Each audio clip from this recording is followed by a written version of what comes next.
શિયાળામાં સ્વાસ્થ્ય માટે વરદાનરૂપ છે લીલી ડુંગળી એટલે કે સ્પ્રિંગ ઓનિયન.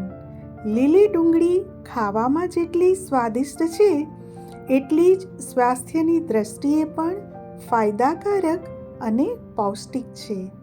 તો ચાલો એની એક રેસીપી પણ બનાવીએ. 1 ટેબલસ્પૂન તેલ, ક્રશ કરેલા લીલા મરચાં અને આદું સોતે કરી લઈશું. બરાબર સોતે થાય એટલે હવે તેમાં 1/2 કપ કટ કરેલ લીલું લસણ એડ કરીશું. લસણ પણ સારી રીતે સોતે થાય એટલે હવે 1/2 કપ કટ કરેલ લીલી ડુંગળી.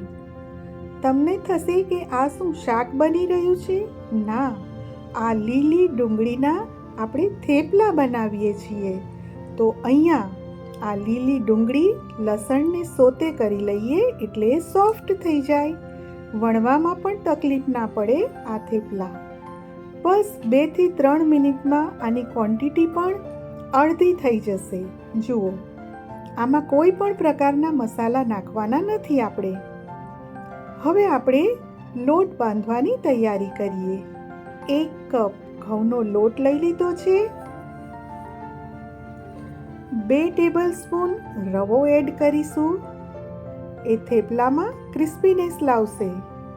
અને 2 ટેબલસ્પૂન ચણાનો લોટ, જેનાથી ટેસ્ટ ખૂબ જ સરસ આવશે. અને મોવણ માટે 1 ટેબલસ્પૂન તેલ. હવે તલ, અજમો, મરી પાવડર, ધાણા જીરું, હળદર અને હિંગ, આ બધા જ માપ મેં ડિસ્ક્રિપ્શન બોક્સમાં પણ આપેલા છે. તમે રિફર કરી શકો છો. બધું જ નાખી દીધા પછી હવે આપણી જરૂરિયાત અને ટેસ્ટ મુજબ મીઠું એડ કરીશું. અને હવે સારી રીતે બધો જ લોટ મિક્સ કરી લઈશું. અહીંયા મીઠું આપણે લીલી ડુંગળીના ભાગનું પણ નાખ્યું છે, કારણ કે આપણે ડુંગળી સોતે કરતી વખતે મીઠું નાખ્યું નથી. હવે સોતે કરેલ આ લીલી ડુંગળી લોટમાં એડ કરી દઈશું.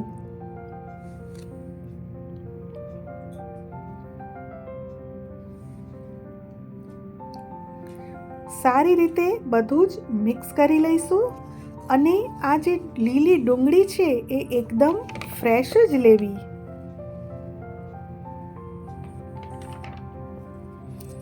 બસ આ રીતે સારી રીતે આપણે મિક્સ કરી લઈશું. અને હવે 2 ચમચી ફ્રેશ દહીં એડ કરીશું. આ લીલી ડુંગળીના થેપલા ખૂબ જ સ્વાદિષ્ટ છે. તમે બાળકોને લંચ બોક્સમાં પણ આપી શકો છો, ટિફિનમાં પણ લઈ જઈ શકાય છે અને બ્રેકફાસ્ટ કે ડિનર માટે પણ ચાલી જાય છે. અને આની સાથે તમે મસાલાવાળું દહીં, ગ્રીન ચટણી, ટોમેટો કેચઅપ કાંઈ પણ લઈ શકો છો. એકદમ સરસ સેમી સોફ્ટ આપણો લોટ બંધાઈને તૈયાર થઈ ગયો છે. થોડો તેલવાળો હાથ કરી અને લોટને થોડો મસળી અને ઢાંકી દઈશું. હવે આ લોટને 10 મિનિટ માટે ઢાંકીને રાખીશું, રેસ્ટ આપીશું. ત્યાં સુધી ચાલો લીલી ડુંગળીની ચટણી બનાવીએ. તો લીલી ડુંગળી 1/2 કપ લીલું લસણ, 50 ગ્રામ જેટલા લીલા ધાણા ફ્રેશ દાંડી સાથે જ મેં લઈ લીધા છે. સિંગદાણા 1 ચમચી, 1 ચમચી દાળિયા અને 1 લીલું મરચું. તમે વધુ તીખું ખાતા હો તો વધારે મરચાં નાખવાના. અને ફાઇનલી મીઠું એડ કરી દઈશું અને અડધા લીંબુનો રસ. ઓનિયન થેપલા જોડે આ ઓનિયન ચટણી ખૂબ જ ટેસ્ટી લાગે છે. થોડું પાણી નાખી અને આ ચટણી બની ગઈ. જુઓ કેવી સરસ ગ્રીન અને એટલી સરસ એમાં ડુંગળીની ફ્લેવર આવે છે. તો ગરમા ગરમ થેપલા સાથે આ ચટણી ખાવાની મજા પડી જાય. ચાલો હવે આપણો લોટ પણ આપણે લઈ લઈએ અને થેપલા બનાવવાનું ચાલુ કરીએ.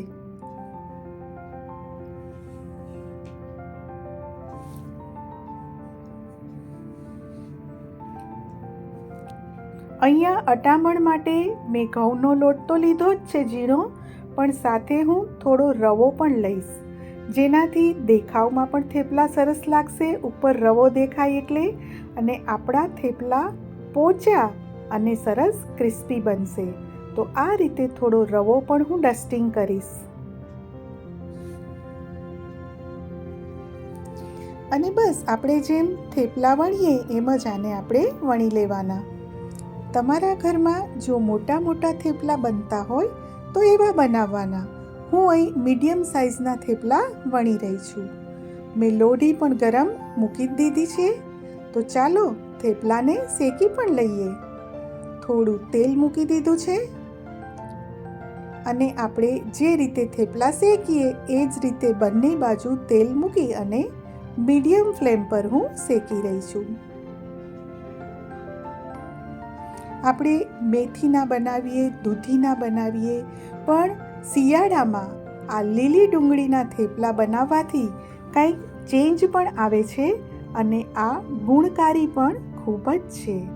તો શિયાળામાં એકવાર અવશ્ય આ થેપલા બનાવશો.